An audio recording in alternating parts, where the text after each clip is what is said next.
Hey, what's up? What's going on? Welcome to another episode of English with Dane, a podcast designed to help you enjoy the process of perfecting your English. As always, I'm your host, Dane, and you can find me on Instagram and TikTok at English with Dane. Before we kick off this episode, a quick update on the English immersion program.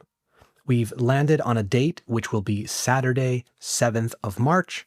We're going to head up to the mountains and spend the day outside, enjoying a nice hike, nothing crazy, and have a great time working on some English speaking skills designed to help you break out of your shell or reach that next level. We'll be guided by my friend Max, who is an experienced outdoor guide, as well as a native English speaker, and we're both really excited to create this experience for you. If you want to sign up, shoot me an email at englishwithdane@gmail.com and I can give you more information.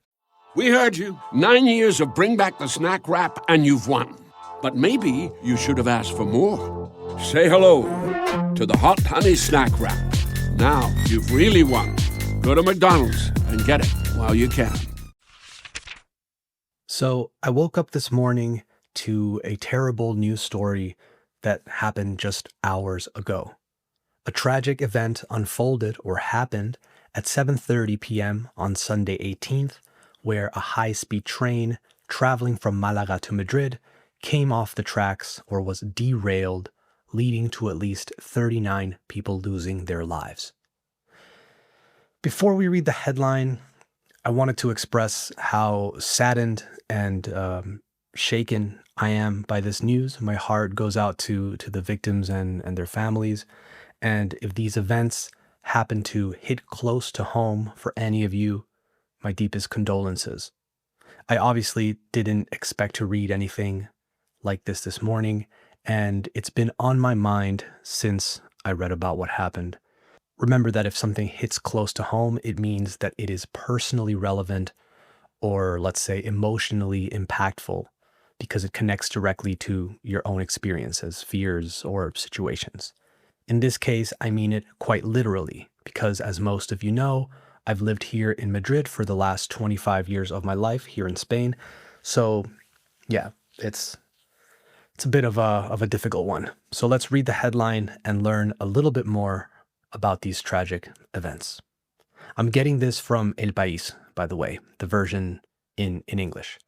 The headline reads, "At least 39 dead in collision between two high-speed trains in Spain." Prime Minister Pedro Sánchez has cancelled his trip to Davos and will visit the scene of the accident. The Transport Ministry advierte, warns that the death toll could rise. It continues and says, "The derailment of two high-speed trains in Adamuz, Córdoba on Sunday has caused at least 39 fatalities and dozens of serious injuries, with victims already transferred to hospitals, according to sources from the Civil Guard and the Andalusian Emergency Services.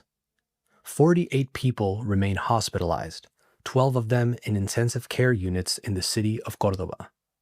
An Idio train traveling from Malaga to Madrid derailed shortly after 7:30 p.m. and fell onto the tracks, where an Alvia train was traveling at 200 kilometers per hour in the opposite direction toward Huelva. One of the fatalities was the driver of the second train.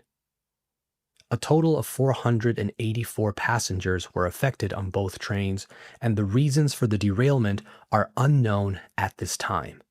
Minister of Transport Oscar Puente spoke to the press after midnight and predicted that there may be more fatalities, although he did not want to speculate on the number. Puente señaló, he pointed out that the track was in good condition, having been renovated in May, and therefore described the accident as, quote, very strange. The Andalusian regional government has requested the intervention of the Military Emergency Unit, the UME, to assist in the rescue efforts, and sources from the regional government have confirmed that the specialized army unit is already in the area. If you're not aware, or if you're not from Spain, Idio is a private company that runs high-speed trains here. Let's keep going. The Iria train had departed from Malaga at 6:40 p.m., bound for Puerta de Atocha, when at 7:39 p.m. it derailed near Adamuz. Bound for is, of course, a way of saying where something or someone was headed. So the train was bound for Puerta de Atocha, which is Spain's most well-known and most transited or busiest train station, and also one of the busiest in Europe. Let's keep reading. Specifically, the rearmost cars, los de más atrás, rearmost, todo junto, the rearmost cars or vagones, 6 to 8, came off the tracks and crossed the path of the Albia train from Madrid to Huelva, which was traveling at 200 kilometers per hour parallel to the Iria train at that moment. Again, just for context, Albia is a train service brand operated by Renfe, which is Spain's state-owned rail operator. So, the Iria train then caused the Albia train to derail and fall down an embankment about 5 or 6 meters high, according to official sources. An embankment is a raised bank of earth or stone built to support or protect something. I think in Spanish it translates to terraplén, if I'm not mistaken. Si no me equivoco, if I'm not mistaken. So the Albia train then fell down an embankment about 5 or 6 meters high. Man. There were about 50 people traveling in the cars that crashed. The Iria was not traveling at such a high speed, although it has not yet been determined how fast it was going, so it was able to brake shortly after the accident. The deceased train driver was 27 years old. Sources close to the investigation report that all of the seriously injured passengers, 30 in total, 5 of whom are in critical condition, have already been taken to hospitals that have been mobilized. Shortly after the accident, Puente, who again is the Minister of Transportation, traveled to Renfe's H24 emergency center at Madrid's Atocha station to monitor developments.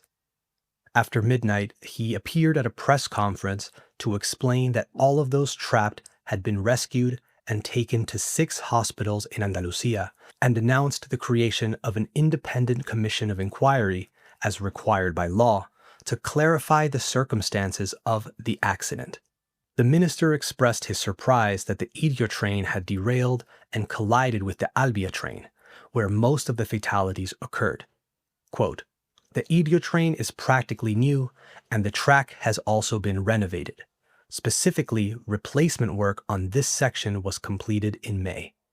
The accident is extremely strange as it happened on a straight line. All the experts we have consulted are extremely baffled," he said. If someone is baffled, they are extremely confused.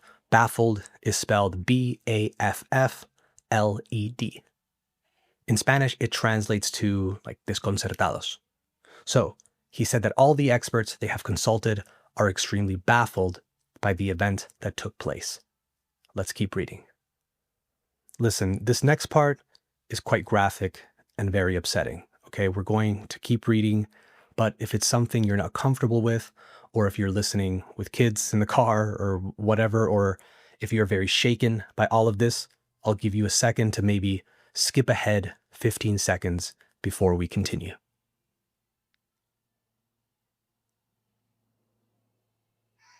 It says, the mayor of Adamuz, Rafael Moreno, was the first to arrive at the scene of the accident with the local police and saw at least one body several meters from the point of the accident. Quote, "I saw a passenger who was torn to shreds. We were the first to arrive, and there was a body cut in half." Man. But there was no light. It was nighttime. The scene was horrific, he said in a conversation with El País. In an official statement, Iria said it, quote, deeply regretted what had happened and that it had activated, quote, all its emergency protocols. Passengers on both trains had to be evacuated according to the state-owned railway infrastructure manager Adif, and service was suspended on the high-speed line between Madrid and Andalusia. The minister noted that incidents affecting train traffic can last for weeks. For the time being, por ahora, the railway administrator has also confirmed that service between the capital and Córdoba, Sevilla and Málaga and Huelva will remain suspended throughout Monday.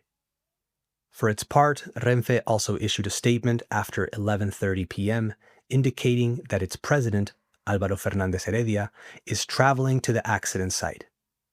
Information points for family members have been set up at the affected stations, and a psychological assistance group has been set up in Madrid, Córdoba, Huelva, and Sevilla to assist both the victims and their families. There are many injured. I'm still shaking, said Maria San Jose, 33, a passenger in car number 6 of the train traveling from Málaga to Madrid. Cars 7 and 8 collided with the front of the other train.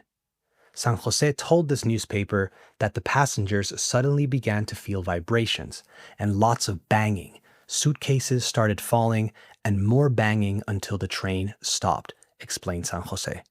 We thought it was a derailment, but when we got out, we saw the twisted carriages and 2 carriages from the other train upside down, she added. We don't know anything. We still don't understand what happened or how many people have died. Carriages is another way of saying cars, or vagones, in case you were confused by the two terms. Cars is often used in American English, while carriages is more common in British English. Then it says, the chief fire officer in Córdoba, Paco Carmona, explained on state broadcaster Televisión Española that crews have been rescuing people with all kinds of injuries, including cuts, bruises, contusions, open fractures. He also said that it is difficult to access the affected carriages because they are twisted and there is scrap metal, seats, and all kinds of obstacles that make it difficult to reach the victims. We have 2 trains about 800 meters apart, and we have already finished removing the dead and injured, he added, referring to the Idio train. Man, this is a really tough read. I'm sorry if you weren't ready for it, but I'm struggling a bit. There was a term there that you might not be familiar with, scrap metal. Scrap spelled S-C-R-A-P. Scrap metal usually refers to metal that no longer has any use, que no tiene uso, that no longer has any use in its current form. When I hear the term, I think of a junkyard, un desguace, a junkyard with a bunch of metal that is waiting to be recycled or melted down to be used elsewhere. In this case, of course, it refers to the debris that resulted from the accident. The word scrap is an interesting one because we also use it as a verb, which means to throw something away, or in the case of an idea, to no longer consider it. You can say something like, let's scrap that idea, or I think we should scrap it, and people will know what you mean. It feels a bit weird, by the way, to be explaining these things in the middle of reading about this horrible event, so I apologize if that feels insensitive, or if this whole episode feels insensitive to even put together. The truth is that, like I said earlier on, I've been pretty shaken up by the whole thing. I feel bad about it, and I think it felt weirder to not talk about it than to discuss it here on the show. So again, if all of this feels insensitive, I get it, and maybe I'm not really feeling super rational about all of this. Let's finish up. A journalist from Televisión Española who was on one of the trains, Salvador Jiménez, also described how a strong impact that felt like an earthquake shook the car. From that moment on, they grabbed the emergency hammers to open doors and windows and began to leave the train. The journalist described in a television interview that there had been several hours of, quote, great uncertainty, and that at this moment they were waiting to find out how they would be transported away from the scene by bus. Prime Minister Pedro Sánchez reported on his Twitter account that the government, quote, is working with the other competent authorities and emergency services to assist the passengers, end quote. And in a second message at around 1 a.m., he expressed his condolences to the families and the victims. Today is a night of deep sorrow for our country due to the tragic train accident in Alamuz. Sanchez has canceled his planned trip to the World Economics Forum in Davos to travel to the scene of the accident. The royal household also expressed its condolences to the families and friends of the deceased and has assured that it is following the aftermath of the accident with concern. Our love and wishes for a speedy recovery to the injured, the royal family said on X. I always have mixed feelings reading about people sending their condolences or their thoughts and prayers, like they say a lot in the US and in the English-speaking world in general. It's like they have to say something, right? And they put out these cookie-cutter statements lacking emotion or humanity because they need to publicly say something, but don't want to risk sounding a particular way about the events.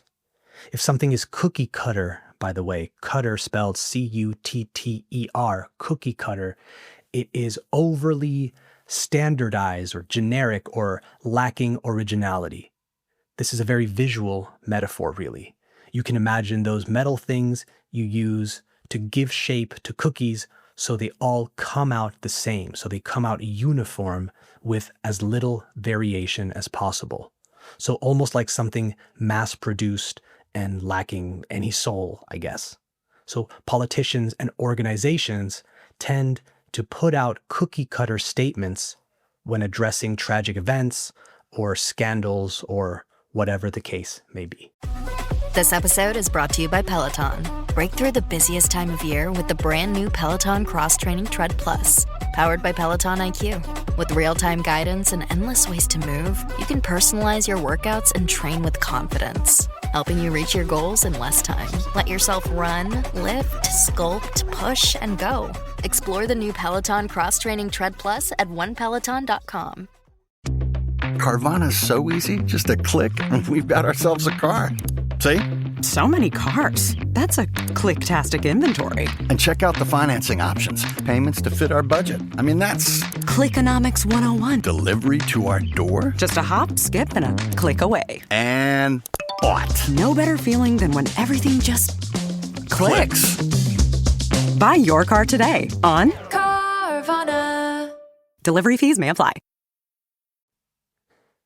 Okay, I think we'll leave it here for now. I know it's a bummer of an episode, but like I said, it felt weirder or stranger not to talk about it.